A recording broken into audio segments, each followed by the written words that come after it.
بسم الله الرحمن الرحيم. السلام عليكم ورحمة الله وبركاته. ازيكم يا اجمل متابعين في الدنيا؟ يا رب تكونوا بخير. ان شاء الله النهارده هنعمل مع بعض جاتو الشتو او جاتو الشوكولاته او جاتو الشوكولاته بصوص الشوكولاته، مش من غير كريم شانتيه خالص. اقتصادي وروعة بجد، حاجة كده تشرف. تعالوا كده ندخل الفيديو بتاعنا ونشوف احنا عملنا الجاتو الجميل الاقتصادي بتاعنا ده ازاي. ان شاء الله يعجبكم جدا. شايفين الجمال؟ ما شاء الله، ومش مكلف خالص، كل مقاديره موجودة في البيت، وعملنا بالطريقة الحلوة ديت ومخدش وقت خالص. اللهم صل وسلم وبارك على سيدنا محمد.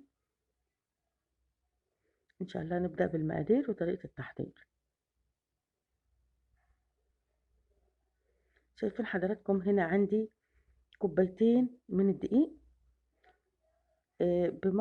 بالكوباية دي، وعندي كوباية لبن، كوباية ونص من اللبن، وعندي كوباية من السكر، وعندي كوباية من الزيت، وعندي حبيتين من البيض، وعندي 3 معالق كبار من الكاكاو الخام الأسباني، وعندي معلقة من النشا، وعندي كيس بيكنج باودر، وعندي فانيليا، وعندي معلقة من الخل. جيت هنا نزلت باللبن وعليه السكر، كوباية ونص سكر. أنا زودت السكر علشان هاخد صوص. وهنا عندي الكاكاو بتاعي، أنا نخلته كده علشان في الخلاط.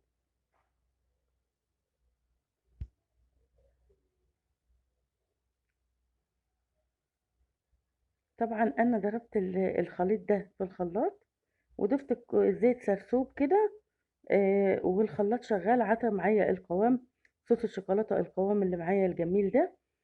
خدت منه، شلت منه الكوبايه، عدتها في التلاجة، وضفت عليه البيض، وضفت عليه باقي اللبن.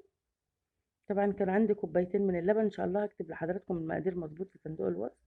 وضفت على البيض وكوبايه اللبن. انا كنت عامله كوبايتين لبن عشان هزود للكيك والصوص.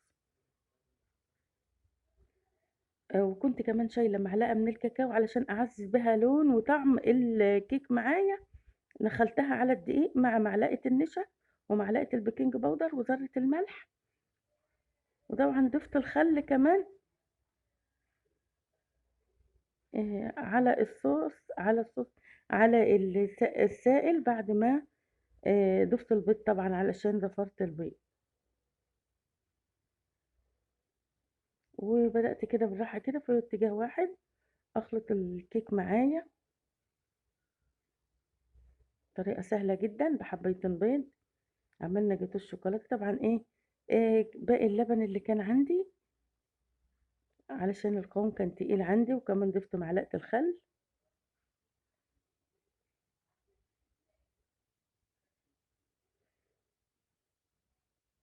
ممكن لو انت ما عندكيش اللبن، يعني ممكن كوباية لبن، او اللبن مش كتير عندك، ممكن كوباية اللبن ومعاها كوباية مية، وبتخلطوهم على بعض وبتعملي. بس ضروري الصوص يكون مع اللبن عشان يبقى مغذي ومفيد لولادنا، وكمان بيدي طعم مميز وجميل للجاتو الشاتو.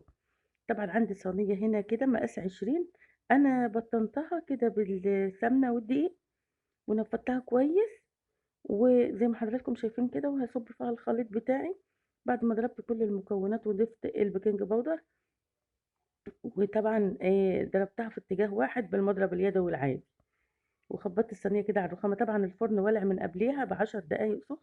حطيتها في الرف الاوسط لان الفرن عندي ملوش درجه. حطيتها في الرف الاوسط والفرن كان ولع من تحت.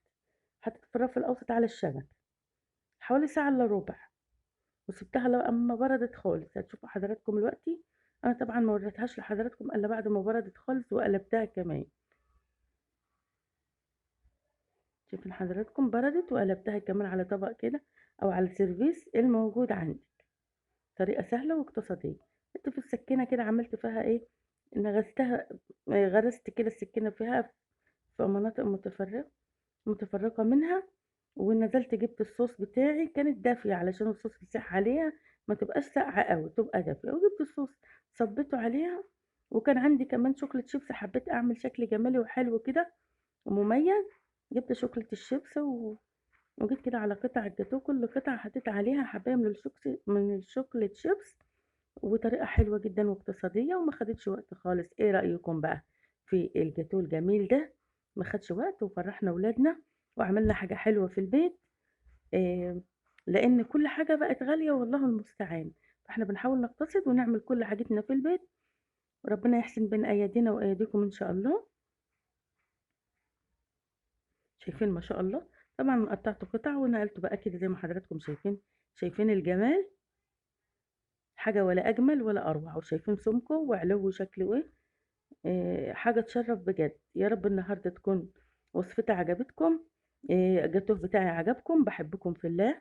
إلى اللقاء في فيديو جديد نعمل مع بعض أجمل وأحلى الوصفات والحلويات والمعجنات على مطبخي وصفات وأصناف. السلام عليكم ورحمة الله وبركاته.